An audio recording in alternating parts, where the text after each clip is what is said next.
Inspired.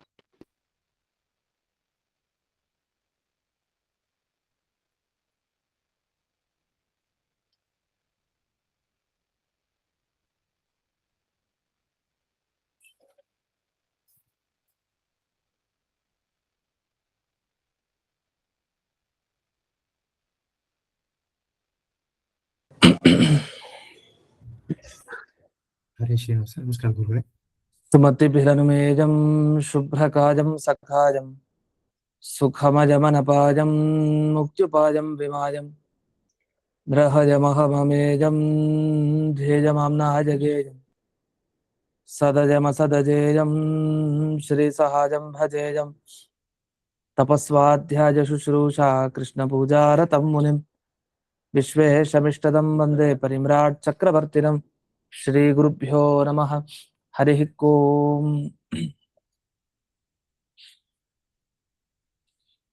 लक्ष्मीकान्तं भुवराहं भजेऽहं वादराजनं वादिराजहृदं भोजमन्दिरं वाजिकन्धरं भीमसेनानन्दतीर्थवानरेन्द्रानहं भजे वादिराजगुरून् वन्दे वेदवेद्यगुरून् भजे गुरून् वेदनिधीन् वन्दे नारसिंहगुरून् भजे वन्दे नारायणाचार्यान् कर्णादिगणसेवितान् वन्दे वृन्दावनाचार्यान् हयग्रीवमुनीन् भजे शेषसीतापतिं व्यासान् प्रणमामि गुरुप्रियान् वृन्दावनार्य सम्प्राप्तज्ञानैश्वर्यानहं सदा रघुप्रवीराख्यगुरून् भजे ज्ञानादिसिद्धये श्रीमद्वृन्दावनाख्यानं व्याख्याने मन्दधीरहं यद्यप्यनधिकार्यस्मिन् तथापि गुरुवाक्यतः मया यदल्पं विज्ञातं तत्स्मृत्यर्थं निरूप्यते सन्तः सन्तु कृपावन्तो गुरुराजपदाश्रयाः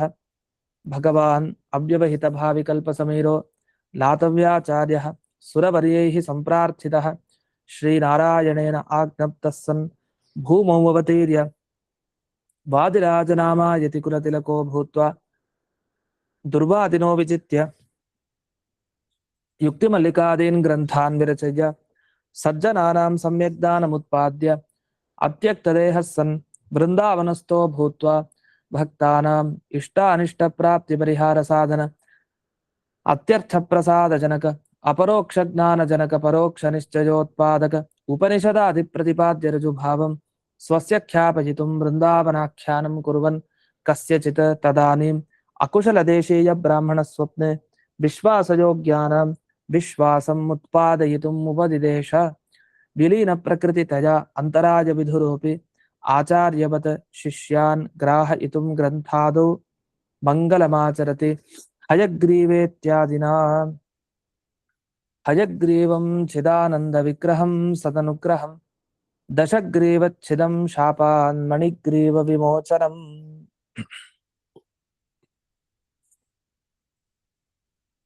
ಮುಂದೆ ಇನ್ನು 2 ಶ್ಲೋಕಗಳನ್ನ ಹೇಳ್ಕೊಟ್ಟು ನಂತರ ವಿವರಣೆಗೆ ಬರ್ತೀನಿ 49ನೇ ಶ್ಲೋಕ ಹನುಮನ್ ಭೂರಿ ಮಹಿಮನ್ ರಾಮನಾಮ್ನಿ ಸದಾರಮನ್ ರಮಾರಮಣ ಧಾಮಾನಿ ಮಾಸಮಾಪಯ ತೇ ನಮಃ ಪ್ರಾಭಂಜನೆ ಅಂಜನಾಸೂನೋ ಕಂಜನಾಭ ಪ್ರಿಯಾಗ್ರಣಿ ಕುಂಜರಾಯುತ ಶಕ್ತಿಂ ಚ ತ್ವಂ ಜನಾನಾಂ ಪ್ರಯಚ್ಛಸಿ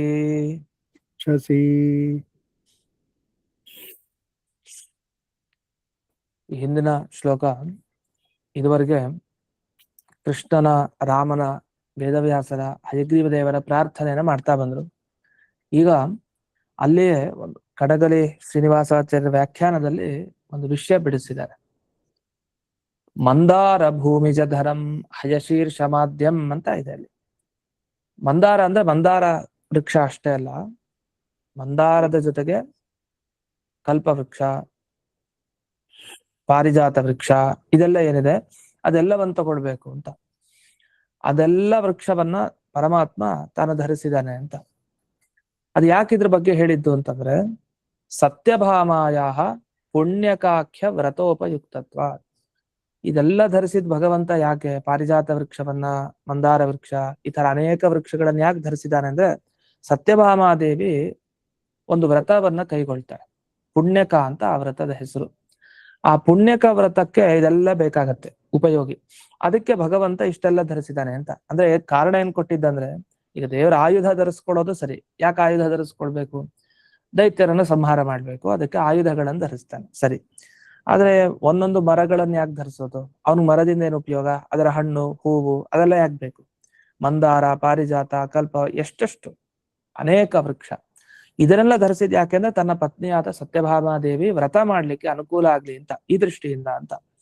ಅದರ ವಿವರಣೆಯನ್ನು ಮುಂದೆ ಮಾಡ್ತಾರೆ. ತಯಾ ಸಹ ಸ್ವರ್ಗಂ ಗತ್ವ ಶಕ್ರಾದೀನ್ ವಿಜಿತ್ಯ ನಂದನವನಸ್ಥ ಕಲ್ಪವೃಕ್ಷ ಗ್ರಹಣ ಸೂಚನೆಯನ ಪಶ್ಚಿಮಸ್ಥಂ ಶ್ರೀಕೃಷ್ಣಂ. ಇಷ್ಟೊಂದು ಯಾಕೆ ಹೇಳಿದ್ದು? ಮಂದಾರ ಭೂಮಿ ಚದರಂ ಅಂತೆಲ್ಲ ಹೇಳಿದ್ರೆ, ಸತ್ಯಭಾಮಾದೇವಿ ಜೊತೆಗೆ ಸ್ವರ್ಗಕ್ಕೆ ಹೋಗ್ತಾನೆ ಕೃಷ್ಣ. ಅಲ್ಲಿ ಇಂದ್ರಾದಿ ದೇವತೆಗಳನ್ನ ಗೆಲ್ತಾನೆ. ಗೆದ್ದಾದ್ಮೇಲೆ ನಂದನವನ, ಇಂದ್ರದೇವರ ವನ ಏನಿದೆ ಆ ವನದಲ್ಲಿ ಇರೋ ಕಲ್ಪವೃಕ್ಷವನ್ನ ತಾನು ಗ್ರಹಣ ಮಾಡ್ತಾನೆ ಅಂತ. ಅಂದ್ರೆ ಅಭಿಪ್ರಾಯ, ಕೃಷ್ಣನ ಪ್ರಾರ್ಥನೆಯನ್ನು ಮಾಡ್ತಾ ಇದ್ದಾರೆ. ಅದಕ್ಕೋಸ್ಕರ ಈ ಎಲ್ಲ ಶಬ್ದಗಳನ್ನ ಇಲ್ಲಿ ಬಳಸಿದ್ದಾರೆ ಅಂತ. ಇದರಲ್ಲಿ ಪುಣ್ಯಕ ಅಂತ ಒಂದು ವ್ರತ ಬಂತಲ್ಲ, ಈ ವ್ರತದ ಬಗ್ಗೆ ಉಲ್ಲೇಖ ಸುಮಾರು ಕಡೆ ನಮ್ಗೆ ಹುಡುಕಿದ್ರೆ ಸಿಗಲ್ಲ. ಒಂದು ಅಪರೂಪದ ವ್ರತ ಈ ಪುಣ್ಯಕ ವ್ರತ. ಈ ಪಾರಿಜಾತ ವೃಕ್ಷ, ಈ ಮಂದಾರ ವೃಕ್ಷ, ಇದ್ರ ಬಗ್ಗೆ ಎಲ್ಲ ಯಾಕೆ ಬಂತು? ಈ ಹೂವು ಮತ್ತೆ ಹಣ್ಣು ಇದೆಲ್ಲ ಯಾಕೆ ಬೇಕಾಯ್ತು ಆ ಪುಣ್ಯಕ ವ್ರತಕ್ಕೆ? ಆ ಪುಣ್ಯಕ ವ್ರತವನ್ನ ಸತ್ಯಭಾಮಾದೇವಿ ಯಾಕೆ ಮಾಡ್ಬೇಕಾಗ್ ಬಂತು? ಆ ಮಾಡೋದಕ್ಕೆ ಯಾಕೆ ಇದು ಉಪಯುಕ್ತ? ಇದೆಲ್ಲ ಯಾಕೆ ಬೇಕು ಅಂತ ಇದನ್ನ ಅಲ್ಲಿ ಈ ವ್ಯಾಖ್ಯಾನ ಮಾಡೋರು ಈ ಶ್ಲೋಕಕ್ಕೆ ಪುಣ್ಯಕಾಖ್ಯ ವ್ರತ ಉಪಯುಕ್ತ ಅಂತ ಯಾಕೆ ಇಷ್ಟೊಂದು ಇದ್ರ ಬಗ್ಗೆ ಬರೀತಾ ಇದ್ದಾರೆ ಅಂದ್ರೆ, ಬ್ರಹ್ಮವೈವರ್ತ ಪುರಾಣದಲ್ಲಿ ಬರುತ್ತೆ ಈ ವ್ರತದ ಬಗ್ಗೆ ವಿಶೇಷವಾಗಿ. ಆ ವ್ರತವನ್ನ ನಾವು ತಿಳ್ಕೊಂಡ್ರೆ ಪೂರ್ಣವಾಗಿ, ಆಗ ನಮ್ಗೆ ಅರ್ಥ ಆಗತ್ತೆ ದೇವರು ಯಾಕೆ ಮಂದಾರ, ಪಾರಿಜಾತ, ಕಲ್ಪವೃಕ್ಷ ಇಷ್ಟೆಲ್ಲ ಯಾಕೆ ಇಟ್ಕೊಂಡಿದ್ದಾನೆ, ತನ್ನ ಪತ್ನಿಗೋಸ್ಕರ ಯಾಕೆ ಇಷ್ಟೊಂದು ಒಂದು ಧಾರಣೆ ಮಾಡಿದ್ದಾನೆ ಅನ್ನೋದ್ರ ಹಿನ್ನೆಲೆ ಆ ಸಮಗ್ರ ಪುಣ್ಯಕ ವ್ರತದ ಬಗ್ಗೆ ಕೇಳಿದಾಗ ಗೊತ್ತಾಗತ್ತೆ. ತುಂಬಾ ದೀರ್ಘವಾದ ವಿವರಣೆ ಆ ಪುಣ್ಯಕ ವ್ರತದ ಬಗ್ಗೆ ಒಂದು ಅಧ್ಯಾಯ ಇದೆ. ಆ ಅಧ್ಯಾಯವನ್ನ ಕೇಳೋದ್ರಿಂದ ನಮಗೆ ಗೊತ್ತಾಗೋದೇನಂದ್ರೆ, ದೇವರು ತನ್ನ ಪತ್ನಿಯಾದ ಲಕ್ಷ್ಮಿ ಮೇಲೆ ಎಷ್ಟು ಪ್ರೀತಿಯನ್ನ ಇಟ್ಕೊಂಡಿದ್ದಾನೆ, ಅವಳ ಬಗ್ಗೆ ಯಾಕೆ ಭಗವಂತ ಅಷ್ಟು ಆ ವ್ರತವನ್ನ ಅವಳು ಆಚರಿಸೋದ್ರಿಂದ ಅದನ್ನೆಲ್ಲ ಪಡೀಲಿ, ಅದ್ರ ಮುಖಾಂತರ ಸ್ತ್ರೀಯರಿಗೆಲ್ಲ ಗೊತ್ತಾಗ್ಲಿ ಆ ವ್ರತ ಅಂದ್ರೆ ಏನು ಅದರ ಬಗ್ಗೆ ಅಂತ. ಈ ದೃಷ್ಟಿಯಿಂದ ಭಗವಂತ ತಾನು ಧರಿಸಿದ್ದಾನೆ ಅಂತ ಈ ಪುಣ್ಯಕ ವ್ರತದ ಬಗ್ಗೆ ಉಲ್ಲೇಖ ಮಾಡ್ತಾ ಬ್ರಹ್ಮವೈವರ್ತ ಪುರಾಣದಲ್ಲಿ ಅಲ್ಲಿ ಒಂದು 3-4ನೇ ಅಧ್ಯಾಯದಲ್ಲಿ ಬರುವಂತಹ ವಿಷಯ. ನನ್ನ ಸಂಗ್ರಹವಾಗಿ ಏನ್ ಸಾಧ್ಯನೋ ಎಷ್ಟು ಸಾಧ್ಯನೋ ಇವತ್ತು ನಾಳೆ ಸ್ವಲ್ಪ ತಗೊಳತ್ತೆ, ಅದು ಸಮಯ ಅಷ್ಟಿದೆ. ಅದು ಇಲ್ಲಿ ವಿಶೇಷವಾಗಿ ಹಾಕಿದ್ರಿಂದ ಈ ವ್ಯಾಖ್ಯಾನದಲ್ಲಿ ಆ ವಿಷಯ ನಮಗ್ ಬೇಕು.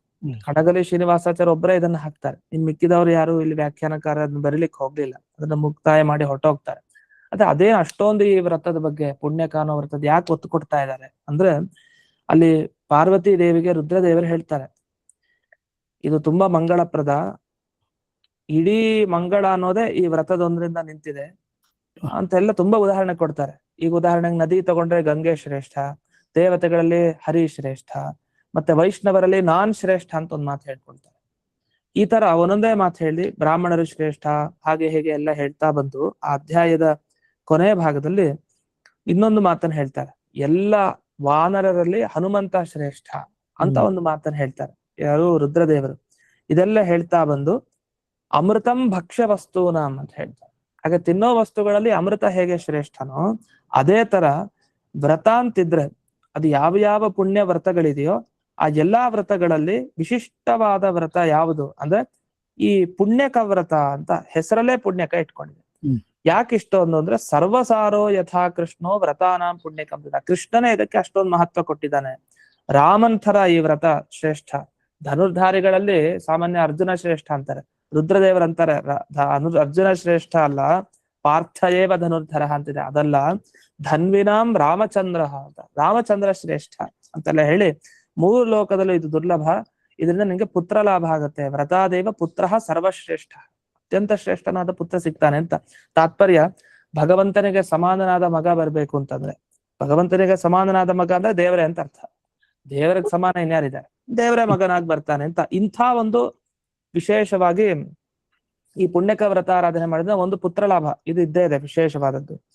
ಜೊತೆಗೆ ಇನ್ನೂ ಏನೇನ್ ಫಲ ಸಾಧ್ಯ ಇದೆಯೋ ಅದೆಲ್ಲ ಹೇಳ್ತಾ ಬರ್ತಾರೆ, ವೈಕುಂಠ ಲೋಕ ಪ್ರಾಪ್ತಿ ಅದು ಇದು ಎಲ್ಲ ಹೇಳ್ತಾರೆ.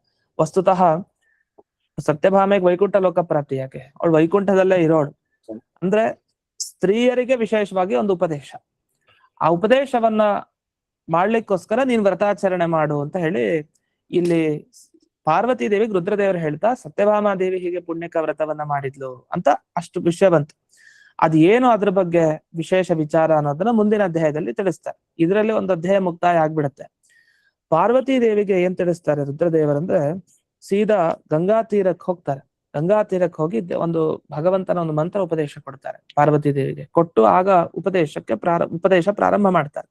ಆ ಪ್ರಾರಂಭ ಮಾಡೋ ಭಾಗದಿಂದ ನಿಧಾನಕ್ಕೆ ನಾವು ಅದನ್ನ ಕೇಳ್ಕೊಂಡು ಹೋಗ್ಬೇಕು. ಅದೇನ್ ಹೇಳ್ತಾರಲ್ಲಿ ಅಂತಂದ್ರೆ, ಮೊದಲು ಈ ಪುಣ್ಯಕ ವ್ರತವನ್ನು ನೀನು ಆಚರಣೆ ಮಾಡಿದ್ರೆ ನಿಂಗೆ 100 ಜನ ಸೇವಕರು 100 ಜನ ಸೇವಕಿಯರು ಇವರೆಲ್ಲ ಸಿಗ್ತಾರೆ ಅಂತ ಹೇಳಿ ಪ್ರಾರಂಭ ಮಾಡಿ, ಇವಾಗ ಪಿತಾ ರಕ್ಷತಿ ಕೌಮಾರೆ ಅಂತ ಇದೆ, ಬಾಲ್ಯಕಾಲದಲ್ಲಿ ಹೆಣ್ಣು ಮಗಳನ್ನ ರಕ್ಷಣೆ ಮಾಡೋದು ಯಾರು, ತಂದೆ, ಆಮೇಲೆ ಗಂಡ, ಆಮೇಲೆ ವಾರ್ಧಕ್ಯದಲ್ಲಿ ಮಗ ರಕ್ಷಣೆ ಮಾಡ್ತಾನೆ.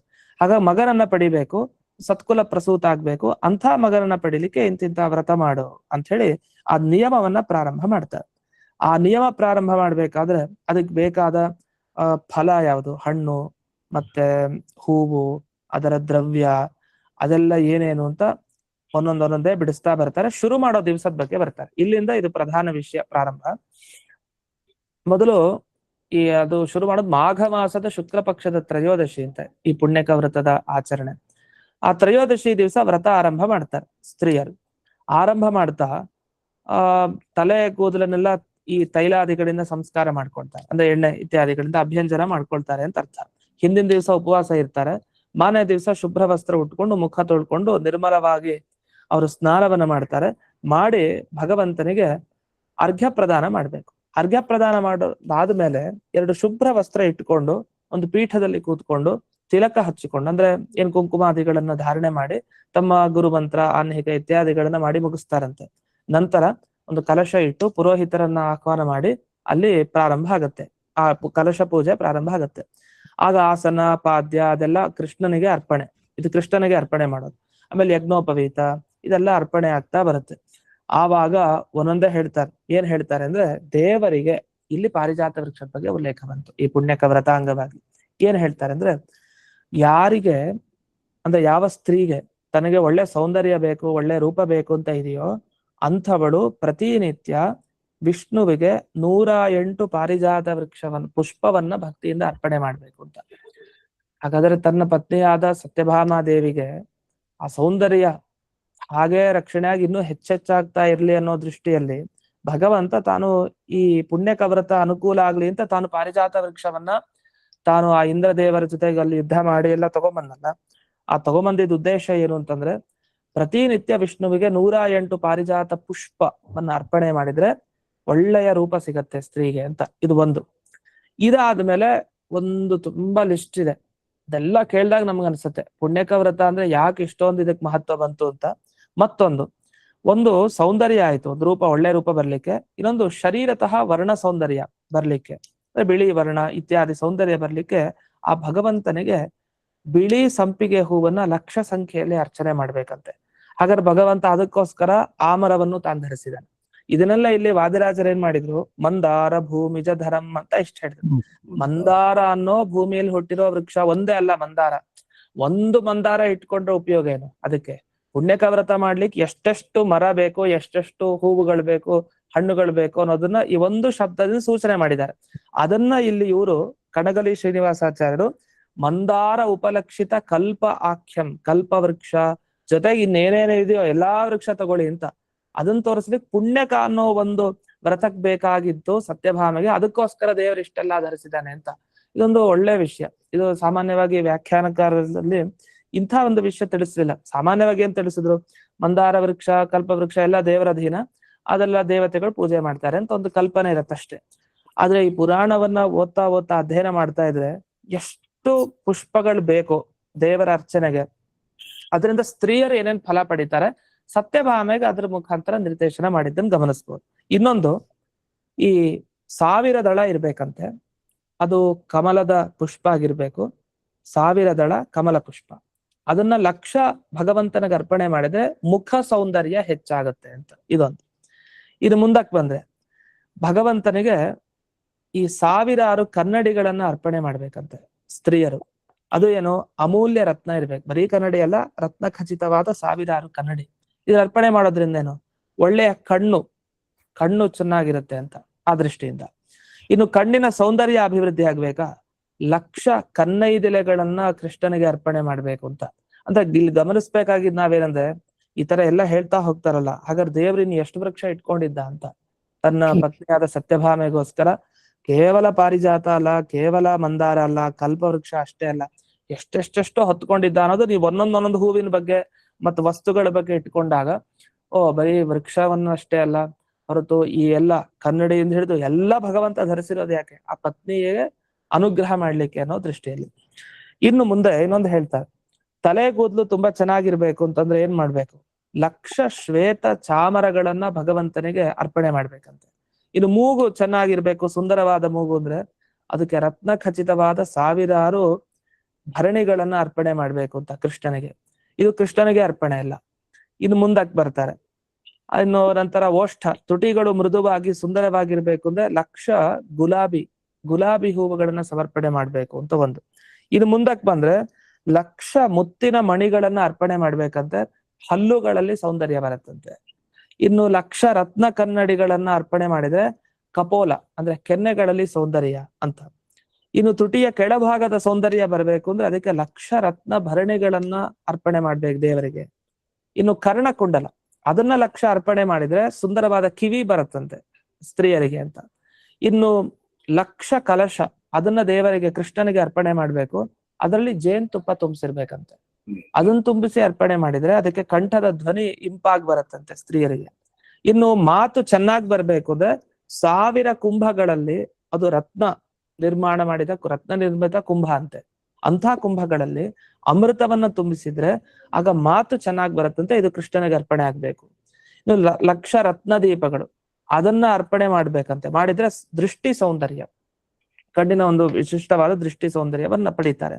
ಇನ್ನು ದತ್ತೂರಿ ಹೂವಿನ ಆಕಾರದಲ್ಲಿ 1000 ರತ್ನ ಪಾತ್ರೆಯನ್ನ ಕೃಷ್ಣನಿಗೆ ಅರ್ಪಣೆ ಮಾಡಿದ್ರೆ ಬಲವೃದ್ಧಿ, ಬಲ ಹೆಚ್ಚಾಗ್ತಾ ಹೋಗುತ್ತೆ ಅಂತ ಇದೊಂದು ವಿಷಯ.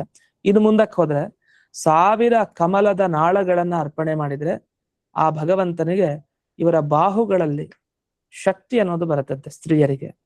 ಇನ್ನು ಹರಿವ್ರತ ಪರಾಯಣ ಮತ್ತೆ ನಾರಾಯಣಾಂಶ ಸಂಜಾತ ಅಂದ್ರೆ ಈ ಲಕ್ಷ್ಮೀದೇವಿ ಬಗ್ಗೆನೇ ಅಲ್ಲಿ ರುದ್ರದೇವರು ಹೇಳ್ತಾ ಬರ್ತಾರೆ ಪಾರ್ವತಿಗೆ, ಈ ಲಕ್ಷ್ಮಿ ತಾನು 1,00,000 ಕೆಂದಾವರೆ ಪುಷ್ಪ ಅದನ್ನ ಅರ್ಪಣೆ ಮಾಡಿದ್ರೆ ಸುಂದರವಾದ ಕೈ, ಹಾಗೆ 1,00,000 ಉಂಗುರಗಳನ್ನ ರತ್ನಗಳಿಂದ ನಿರ್ಮಾಣ ಮಾಡಿದ್ದನ್ನ ಮಾಡಿದ್ರೆ ಬೆರಳುಗಳಲ್ಲಿ ಸೌಂದರ್ಯ ಅಂತೆ. ಇನ್ನು ಆ ಉಗುರುಗಳು ಸುಂದರ, ಅದು ಬೆಳುಪು, ಅದೆಲ್ಲ ಆಗ್ಬೇಕು ಅಂದ್ರೆ 1,00,000 ಶ್ರೇಷ್ಠ ಮಣಿಗಳನ್ನ ಅರ್ಪಣೆ ಮಾಡ್ಬೇಕಂತೆ.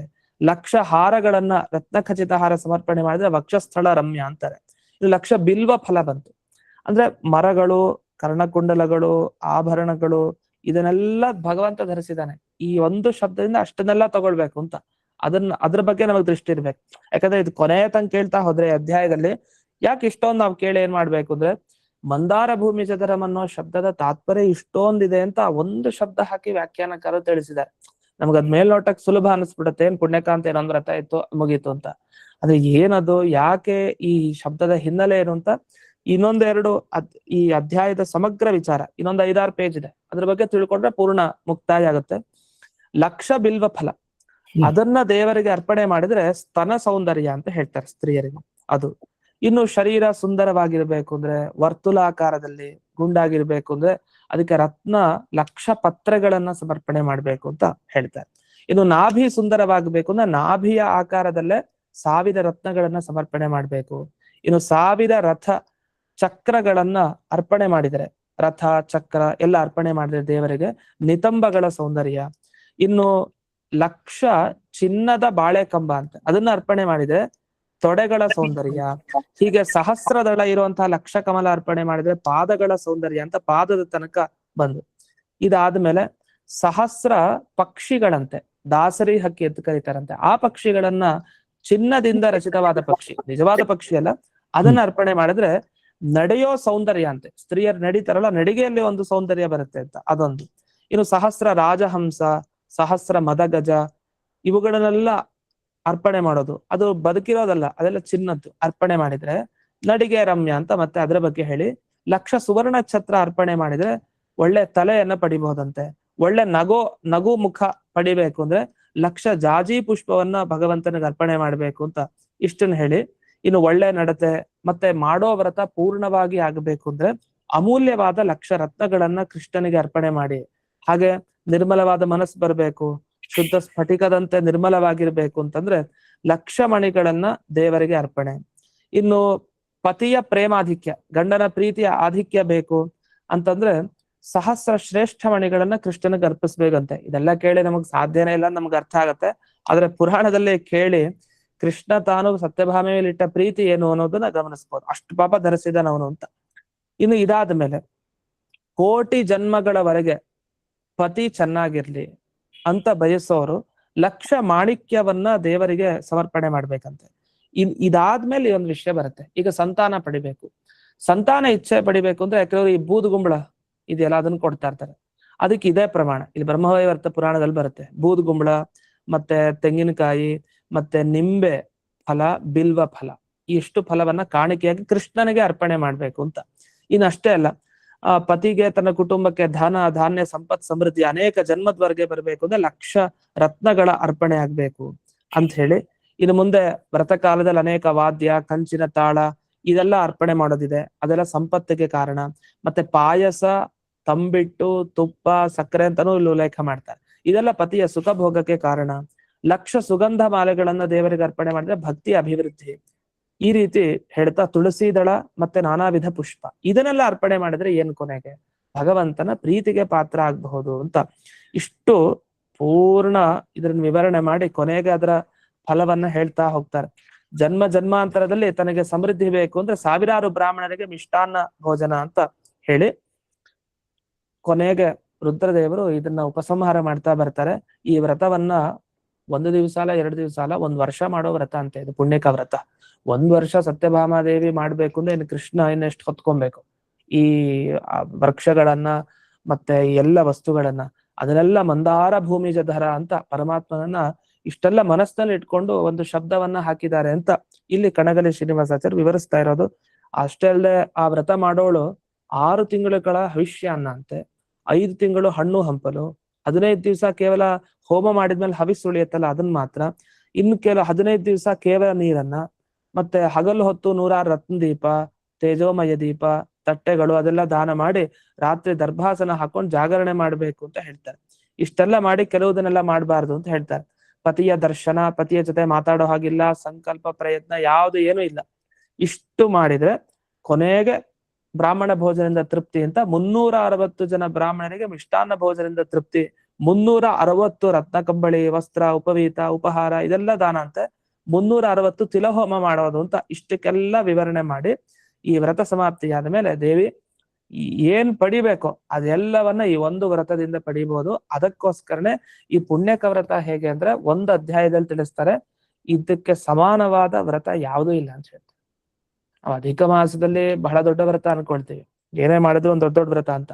ಆದ್ರೆ ಇಲ್ಲಿ ಹೇಳೋ ಪ್ರಕಾರ ಇಲ್ಲಿ ಯಾಕಿದು ಈ ವ್ರತದ ಬಗ್ಗೆನೇ ಇವರು ಸ್ಟ್ರೆಸ್ ಮಾಡಿ ಹೇಳಿದ್ದಾರೆ ಅಂತ ಈ ವ್ಯಾಖ್ಯಾನಕಾರರು. ಸತ್ಯಭಾಮಾಯ ಪುಣ್ಯಕಾಖ್ಯ ವ್ರತ ಉಪಯುಕ್ತತ್ವ ಅಂತ ಯಾಕೆ ಹೇಳಿದ್ದಾರೆ ಅಂದ್ರೆ ಏನೇನ್ ಪಡಿಬೋದೋ ಇದೊಂದು ವ್ರತ ಮಾಡಿದ್ರೆ ಪಡಿಬೋದು. ಯಾಕೆ ವರ್ಷ ನಡೆಯೋ ವ್ರತ ಇದು, 1 ವರ್ಷ ಪೂರ್ತಿ ಅಂತ ಈ ಪುಣ್ಯಕ ವ್ರತ ಸತ್ಯಭಾಮೆ ಮಾಡ್ಲಿ ಅನ್ನೋ ದೃಷ್ಟಿಯಿಂದನೇ ದೇವರು ಮಂದಾರ ಭೂಮಿ ಜಧರಂ ಅಂತ ಇಷ್ಟು ಇಲ್ಲಿ ವರ್ಣನೆ ಮಾಡಿದ್ದಾರೆ ಅಂತ. ಸತ್ಯಭಾಮೆ ಬಿಟ್ಟು ಬೇರೆ ಯಾರು ಮಾಡಿದ್ದಾರೆ ಆಚಾರ್ಯ ಈ ವ್ರತ? ಯಾರು ಮಾಡ್ಲಿಕ್ಕೆ ಸಾಧ್ಯ ಖಂಡಿತ ಇಲ್ಲ. ಸತ್ಯಭಾಮಾಯ ಇದು ಪಾರ್ವತಿ ದೇವಿಗೆ ಉಪದೇಶ ಮಾಡಿದ್ದಾರೆ ರುದ್ರದೇವರು, ಪಾರ್ವತಿ ದೇವಿ ಮಾಡಿರ್ತಾಳೆ ಅಂತ ಅರ್ಥ. ಅದೇ ಇಷ್ಟೊಂದು ಅದ್ಭುತವಾಗಿ ಮಾಡ್ಲಿಕ್ಕೆ ಸಾಧ್ಯ ಸತ್ಯಭಾಮಿಗೆ. ಆಯ್ತು. ಈ ತರ ಮಂದಾರ ಭೂಮಿ ಚದರ ಮನಶ್ಲೋಕದ ಭಾವವನ್ನ ಇಲ್ಲಿ ವ್ಯಾಖ್ಯಾನದ ಮುಖಾಂತರ ನಾವು ತಿಳ್ಕೊಳ್ಬಹುದು ಅಂತ ಹೇಳ್ತಾ ಇವತ್ತು ಇದನ್ನ ಚಿಂತನೆ ಮಾಡಿದ್ರೆ ನಮ್ಗೆ ಫಲ ಸಿಗತ್ತ ಆಚಾರ್ಯ. ಹೌದೌದು ಮಾಡ್ಲಿಲ್ಲ ಅಂದ್ರೂ ಅದು ಪುರಾಣದಲ್ಲಿ ಹೇಳ್ತಾರೆ. ಏನಂದ್ರೆ ಪುರಾಣದ ಆ ಭಾಗಗಳನ್ನು ಓದ್ತಾ ಇದ್ರು ಆಯ್ತು ಅಂತ. ಆ ಓದ್ತಾ ಇರೋದು, ಅದನ್ನ ಕೇಳ್ತಾ ಇರೋದು, ಅದಕ್ಕೆ ವಿಶೇಷ ಪುಣ್ಯ ಇದೆ. ನಾವು ಪೂಜೆ ಮಾಡ್ಬೇಕಾದ್ರೆ ಈ ತರ ಲಕ್ಷ ಹೂವು, ಲಕ್ಷ ಆ, ಆ, ಮುತ್ತುಗಳು ಆ ತರ ಚಿಂತನೆ ಮಾಡಿದ್ರೆ ಫಲ. ಮಾಣಿಕ್ಯ ಅವೆಲ್ಲಾನು ಅದೇ ಪಾರ್ವತಿ ದೇವಿ ಹೇಗೆ ಮಾಡಿದ್ಲೋ ಆ ಚಿಂತನೆನ ನಾವು ಮಾಡಿದ್ರು ಫಲ. ಹೌದು ಹೌದು ಹೌದು, ಖಂಡಿತ. ಒಂದು ಹೂವು ಏರಿಸಿ ಲಕ್ಷ ಹೂವು ಏರಿಸಿ ದಿನ ಅನ್ಕೊಂಡ್ಬಿಟ್ರೆ ಆಯ್ತು ಅಷ್ಟೇ. ಅನುಸಂಧಾನದಿಂದ ಒಂದೊಮ್ಮೆ ಪಾರಾಯಣ ಮಾಡಿ ಅಥವಾ ತಿಳ್ಕೊಂಡು ಮಾಡಿದ್ರೆ ವಿಶೇಷ ಫಲ. ಹರೇ ನಮಸ್ಕಾರ ಆಚಾರ್ಯ. ಆಗ್ಲಿ. ಶ್ರೀಕೃಷ್ಣ ಅರ್ಪಣ. ನಮಸ್ಕಾರ ಗುರುಗಳೇ, ಧನ್ಯವಾದಗಳು.